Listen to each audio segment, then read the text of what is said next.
As compare to the rest of Mumbai एक छोटी जगह है और इस छोटी जगह में ये इलाका और भी छोटा है और इसमें 6-7 गार्डन होना ये यहाँ के लोगों के लिए, यहाँ के रहने वालों के लिए एक बहुत बड़ी उपलब्धि है।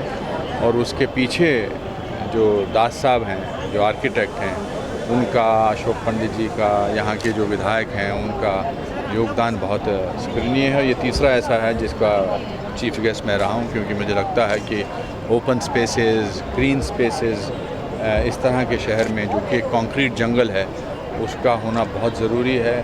और न केवल हमारी जनरेशन के लिए बल्कि आने वाली जनरेशन के लिए भी स्वच्छ भारत और स्वच्छ श्वास मिलता रहे, ब्रीदिंग होती रहे, वो बहुत ज़रूरी है। और ये लगता छोटा है कि छोटे से ग्राउंड की ये एक हमारी जगह मिल गई है, अगर छोटे से ग्राउंड में इतने सारे पेड़, लोगों का चलना, और वो भी खासकर 2 साल के कोविड के रिस्ट्रिक्शंस के बाद, we need places, we need spaces. तो मैं बहुत खुश हूँ कि मैं यहाँ आ सका और इन लोगों का शुक्रिया अदा कर सका, क्योंकि इस तरह के गार्डन, मैं जहाँ से आता हूँ शिमला, कश्मीर, वहाँ तो हर जगह गार्डन ही गार्डन है, गार्डन के बीच में सड़क है। तो ये जगह बहुत, मुंबई ऐसा शहर है जहाँ पर सख्त ज़रूरत है एक नई ऊर्जा के लिए, एक नए ब्रीदिंग स्पेस के लिए। इस तरह से मेट्रो सिटी में बहुत ही कम होते जा रहा है, पार्क हो या फिर ग्राउंड हो, बच्चों को भी सफ़र करना पड़ रहा है और यहाँ पे जिस तरह से ये बुजुर्गों को भी सफ़र करना पड़ रहा है। देखिए, कुछ लोगों का हमेशा मनोबल जो है वो बढ़ता है जब हम, और आप प्रेस भी देखिए, प्रेस आमतौर पे ऐसे फंक्शन में मैं प्रेस को देखता नहीं हूँ ज़्यादा, पर आप प्रेस के पीछे जो लोग हैं वो इंसान हैं, वो भी इस शहर के नागरिक हैं। तो आपको लगता है कि इस तरह की बात भी लोगों तक पहुंचाई जानी चाहिए। तो धीरे धीरे करके एक बूंद बूंद से, कहते हैं ना, सागर बनता है। तो और भी गम है दुनिया में मोहब्बत के सिवा, तो गार्डन जो है वो बहुत ज़रूरी है, ओपन स्पेसेस बहुत ज़रूरी है, और हर प्रयास जो है उसको, उसकी सराहना की जानी चाहिए, उसका बढ़ावा दिया जाना चाहिए, क्योंकि वो हमें इंस्पायर करते हैं। एंड मैं, बहुत अच्छी बात है। श्री मनोज कुमार जी ने जितना भारत को प्रमोट किया है हिंदुस्तान में, भारत में और भारत के बाहर, उसका कोई आज तक सानी नहीं रहा है। कोई ऐसा अकेला single film director, producer, writer नहीं रहा है जिसने भारत को इतना प्रमोट किया है। तो ये तो छोटी सी जगह है, सिंबॉलिक उनके नाम से।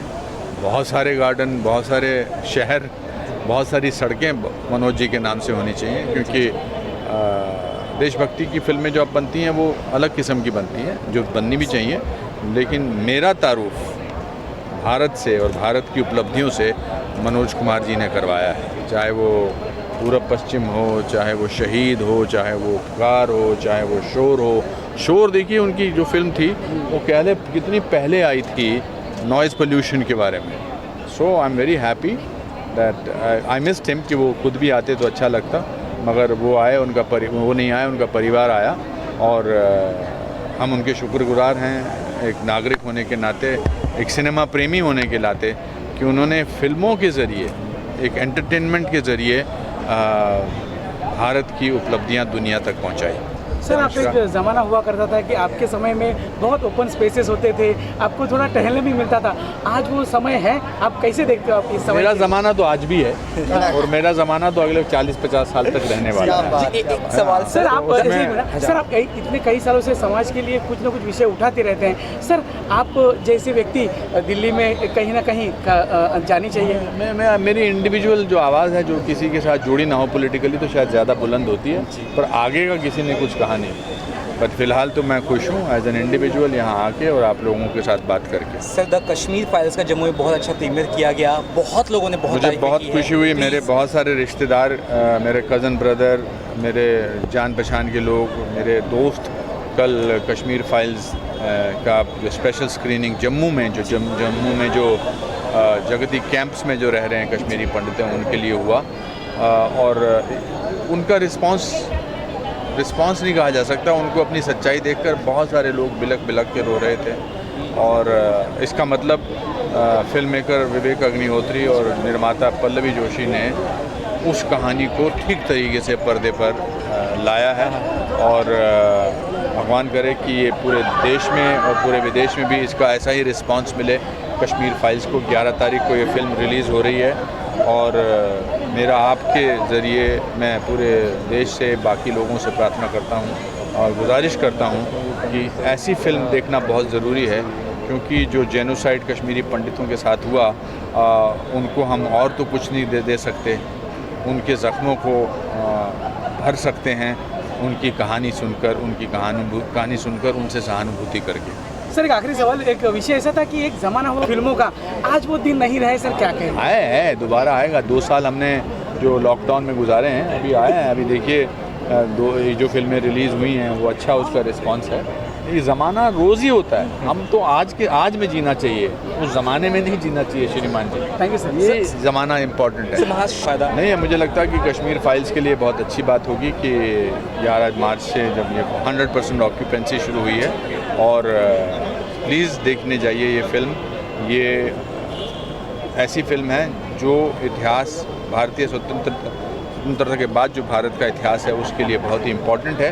देखिए हर फिल्म ज़रूरी नहीं एंटरटेनमेंट से भरपूर होनी चाहिए, कभी कभी आंसू भी जो हैं वो आपको ऑक्यूपाई करते हैं, कभी कभी आंसू बहाना भी अच्छा है। नमस्कार, धन्यवाद। Thank you. और ओपन स्पेस वापस बनाने के लिए एक बड़ा स्ट्रगल आप सभी लोगों ने ये किया है। बहुत बड़ी लड़ाई है इस गार्डन को बचाने की। ये बिल्डर, पॉलिटिशियंस, पूरा महकमा, ये सारे के सारे लोग जो है वो एक होके इन्होंने ज़मीन खा ली थी। पूरा लैंड माफिया था, उनसे हम लड़े, उनसे हम उनके साथ जद्दोजहद हुई हमारी, कोर्ट में लड़े, बाकी जगह लड़े, गुंडागर्दी हुई, धमकाया, डराया, सब कुछ हुआ। तो लगभग 20-22 साल की लड़ाई है और ये गार्डन आज बना। हमारे जो MLA हैं अमित साटम साहब, उन्होंने इसको डेवलप किया और 2 मेजर प्लॉट हम लोग जीते हैं यहाँ पे जो स्कीम में, और ये बहुत बड़ी जीत है सिटीजन्स की। इसलिए वो आप एक्साइटमेंट देख रहे हैं, आप जो खुशी देख रहे हैं आप, तो लगातार ये लड़ाई चलती रही हमारी, लगातार ये जंग हमारी चलती रही और हमने छोड़ा नहीं। हमने यहाँ पर गलत तरीके से इल्लीगली टावर बनने दिए नहीं, हमने बच्चों को खेलने के लिए जगह छोड़ी, बुज़ुर्गों के लिए बैठने की जगह छोड़ी, ताकि खुली हवा में वो यहाँ के लोग जो आके यहाँ पर बैठे। इसलिए आज हमने ओपनिंग इसके रखी थी ताकि लोग आए, अमित साटम साहब आए, अनुपम खेर साहब आए, मनोज जी के नाम पे इसको रखा है, मनोज कुमार साहब के नाम पे, क्योंकि हमारे रेसिडेंट भी हैं और बहुत ही एक्टिव भी रहे हमारे साथ। तो इससे बड़ी भेंट नहीं हो सकती कुछ। एक सवाल आखिरी, अनुपम खेर सर जी आए और अमित साटम जी और कई सारे गणमान्य लोग आए, कितनी खुशी हुई देखकर?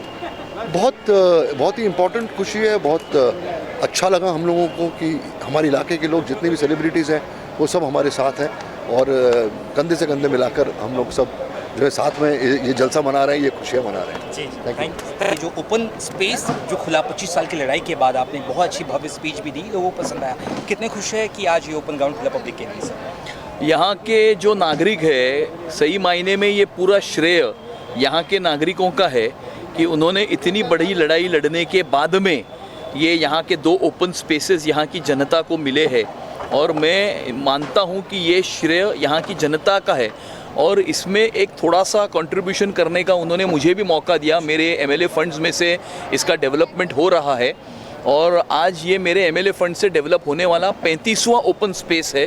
ऐसे 35 ओपन स्पेसेस हमने पिछले 10 साल में डेवलप किए और कल शाम को 36वें ओपन स्पेस का हम उद्घाटन करने वाले हैं।